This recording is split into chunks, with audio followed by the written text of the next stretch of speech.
You are watching Ticker Today. I'm Ahron Young. Apple is arguing that its iMessage service should not be categorised as a gatekeeper service under the European Union's Digital Markets Act. It's called the DMA regulation. Now, if iMessage were to fall under these rules, Apple would be compelled to open iMessage to third-party messaging services, although the specifics of how this would be done are not yet clear. So why is Apple in another fight with the EU, and will it be successful? For more, let's bring in attorney Andrew Rossow. There seems to be this ongoing battle between regulators in the EU, particularly France and Germany, and Apple. Is this a battle of the United States and the EU, which is happening via proxy?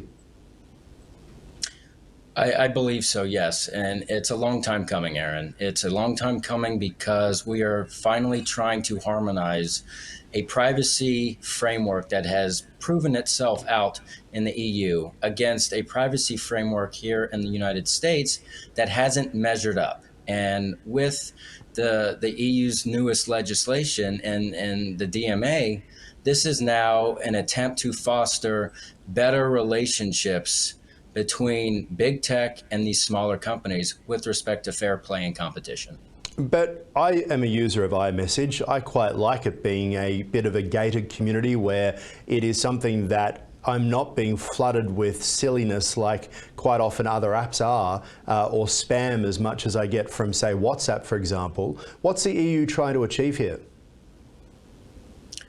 So the DMA specifically identifies gatekeepers as those companies that have such a supreme reign or presence in their respective field, in their respective industry, that they are essentially the best at what they do, which makes it harder for other companies, smaller companies, to compete.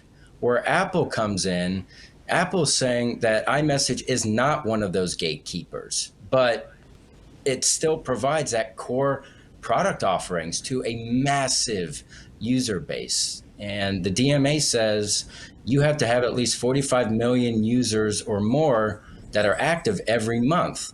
Arguably, iMessage has close to probably about 1 million users that are constantly using it. So it's an interesting argument. Yeah, but if I fly on an airline, I don't expect that the airline is going to have seats made by other people. I expect the seats to be from the airline. If I buy an iPhone, iMessage is one of the reasons why I buy an iPhone. Why would we want to open it up to people if that's not what the consumers want?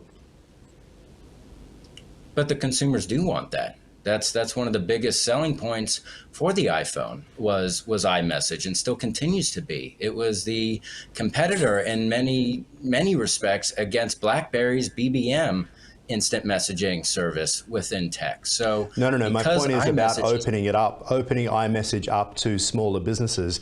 The fact that iMessage is so successful, should we be trying to smash that? I don't understand why the EU would get involved. So the goal isn't to smash it. The goal is to allow for as fair of a landscape as possible for other companies, smaller companies, third-party applications to have a fighting chance. Is it about saying iMessage has to go, or that it's just not good? No, it's about opening up the playing field in a way where these third parties, these smaller companies, can at least say, hey, we're here, we want to do our very best to build up our own user base and customer base. So will Apple be successful here? You're an attorney. What do you think of their case?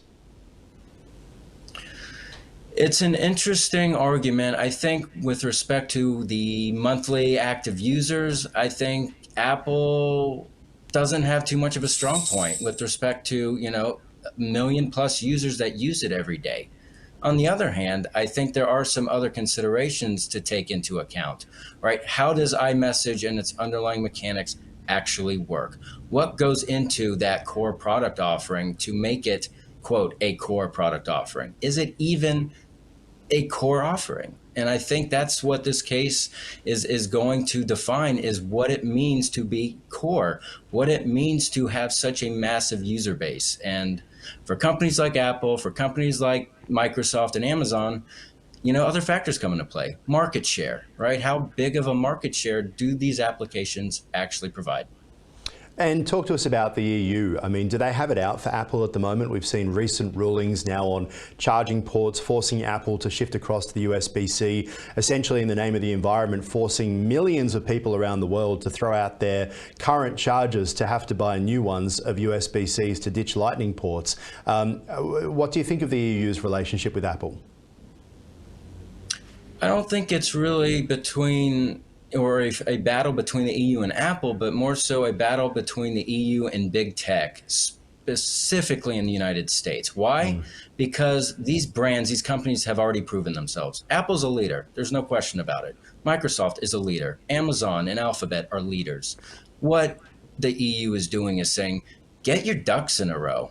You have such a high market grab. You have such a strong presence that you need to do things the right way. You need to understand who your market is and do things in a way where you're not preventing anyone from entering the landscape.